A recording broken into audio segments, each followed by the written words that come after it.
Assalamualaikum warahmatullahi wabarakatuh. Hari ini saya akan membuat tafsir amali surat Al-Anbiya ayat 92 sampai 100. Saya mulai dari membaca ayat surat Al-Anbiya ayat 92. A'udzu billahi minasy syaithanir rajim. Bismillahirrahmanirrahim. Inna hadhihi ummatukum ummatan wahidah wa ana rabbukum fa'budun. Yang artinya, sungguh agama tauhid inilah agama kamu, agama yang satu, dan aku adalah Tuhanmu, maka sembahlah aku. Berdasarkan tafsir ringkas Ibnu Katsir, di ayat 92 ini menjelaskan pada mulanya manusia berada dalam tauhid yang sama, namun kemudian terjadi perpecahan dan perbedaan. Jika dilihat dari tafsir ringkas Ahsanul Bayan, ayat 92 ini yang dimaksud dengan ummah adalah agama atau milah, yakni agama dan milah kalian adalah satu, yakni agama tauhid yang didakwahkan oleh setiap nabi. Dan milah yaitu milah Islam yang merupakan milah seluruh para nabi alaihissalam. Sebagaimana sabda Rasulullah Shallallahu Alaihi Wasallam, kami para nabi adalah saudara seayah tidak seibu, dan agama kami adalah satu.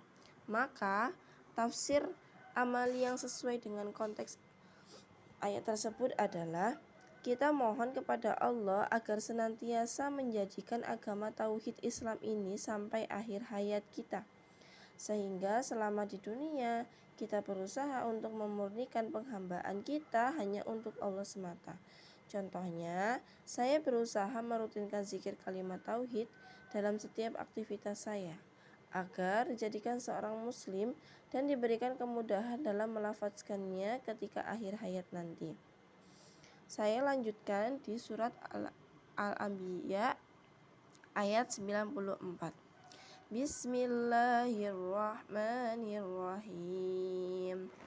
Faman ya'mal minas salihati wa huwa mu'minun fala kufrana li sa'yih wa inna lahu katibun. Artinya, barang siapa mengerjakan kebajikan dan dia beriman, maka usahanya tidak akan diingkari, disia-siakan, dan sungguh kamilah yang mencatat untuknya. Berdasarkan tafsir ringkas Ibnu Katsir, yakni pada ayat ini dijelaskan orang yang melakukan kebaikan dengan dasar keimanan, amalnya tidak akan sia-sia dan tercatat lengkap di sisi Allah. Maka tafsir amali yang sesuai adalah kita yakini kebajikan yang kita tabur di dunia ini kelak akan mendapat balasannya di sisi Allah, dan kita tidak akan dirugikan sedikit pun, sehingga kita upaya untuk tidak ragu totalitas dalam melakukan kebaikan, karena yakin Allah akan membalas dengan balasan yang setimpal atas amal kita. Contohnya, saya upaya ketika beramal berusaha membersihkan hati saya dari niat selain Allah, misalnya sedekah dengan sembunyi-sembunyi. Semua itu saya lakukan karena meyakini bahwa hanya Allah lah yang akan membalas upaya jasad saya, bukan selainnya. Saya akan melanjutkan di ayat 97. Bismillahirrahmanirrahim. Waqtarabal wa'dul haqqu fa idza hiya syakhisatun absarul ladzina kafaru ya wailana qad kunna fi ghaflatin min hadza bal kunna zalimin. Al-Anbiya ayat 97. Dan apabila janji yang benar, hari berbangkit telah dekat, maka tiba-tiba mata orang-orang kafir terbelalak. Mereka berkata, alangkah celakanya kami benar-benar lengah tentang ini, bahkan kami benar-benar orang yang zalim. Berdasarkan tafsir ringkas Ibnu Katsir, di mana ayat 97 ini dijelaskan apabila hari kebangkitan sudah terjadi, orang kafir akan terbelalak kaget dan menyadari bahwa mereka segera tenggelam dalam siksaan. Jika dilihat dari tafsir ringkas Ahsanul Bayan, ayat 97 ini dalam kalimat syahisatun, kiamat yang datang setelah keluarnya Ya'juj dan Ma'juj adalah janji yang hak dan telah dekat masanya. Dan jika masanya sudah datang, maka terbelalaklah mata orang-orang kafir melihat dahsyatnya hari kiamat. Maka tafsir amalia sesuai konteks dalam ayat tersebut adalah kita mohon kepada Allah agar tidak dijadikan orang-orang yang menyaksikan peristiwa besar hari kiamat, di mana mata orang kafir terbelalak, terkejut akan peristiwa tersebut. Sehingga kita berusaha selama di dunia memperbaiki diri agar kelak diselamatkan pada hari yang sangat besar, yaitu hari kiamat. Contohnya, saya berusaha selama di dunia berdoa memohon kepada Allah agar diberikan keistiqomahan dalam berbuat kebaikan, sehingga diselamatkan di dunia dan di akhirat. Saya lanjutkan di surat Al-Anbiya ayat 100. Bismillahirrahmanirrahim. Lahum fiha zafiru wa hum fiha la yasma'un. Yang artinya, mereka merintih dan menjerit di dalamnya neraka, dan mereka di dalamnya tidak dapat mendengar.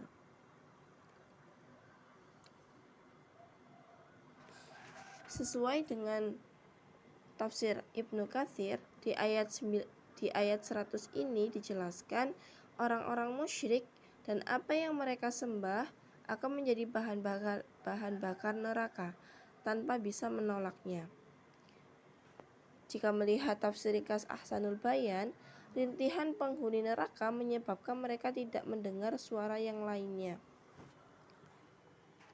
Maka tafsir amali yang sesuai adalah kita ingat di dalam neraka isinya hanyalah rintihan dan jeritan.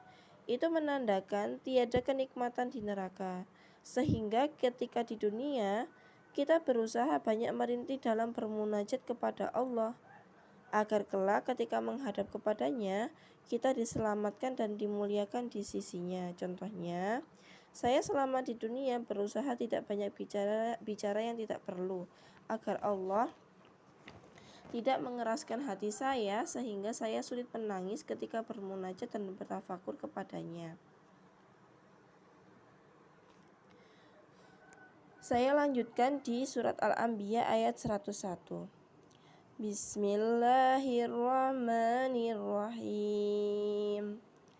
Innalladzina sabaqat lahum minal husna ulaika anha mub'adun. Yang artinya, sungguh sejak dahulu bagi orang-orang yang telah ada ketetapan yang baik dari kami, mereka itu akan dijauhkan dari neraka. Tafsir ringkas Ibnu Katsirnya pada ayat ini dijelaskan, terdapat orang-orang yang telah ditentukan sebagai penerima kebaikan dan dijauhkan dari laknat. Jika dilihat dari tafsir ringkas Ahsanul Bayan, lalu timbul pertanyaan atau orang-orang musyrik terkadang juga menanyakannya bahwa Nabi Isa alaihissalam, para malaikat dan orang-orang soleh juga dijadikan Tuhan oleh sebagian manusia. Lalu apakah mereka juga akan dimasukkan ke dalam neraka bersama orang yang menyembahnya? Dalam ayat ini dapat kita temukan jawabannya. Mereka adalah hamba-hamba Allah yang soleh. Dan karena kesolehan ini mereka diberikan kabar gembira bahwa mereka mendapatkan kebahagiaan dan menjadi penghuni surga serta dijauhkan dari neraka. Maka tafsir amali yang sesuai dengan konteks ayat ini adalah kita mohon pada Allah agar dimasukkan ke dalam golongan orang-orang yang telah diberikan ketetapan berupa surga dan ampunan di sisinya. Sehingga kita berusaha tidak banyak melanggar perintah serta aturannya di dunia, agar tidak terombang-ambing dalam kesesatan. Contohnya, saya berusaha menghindari dosa-dosa kecil dan tidak meremehkannya agar Allah senantiasa membimbing saya kepada jalan kebenaran.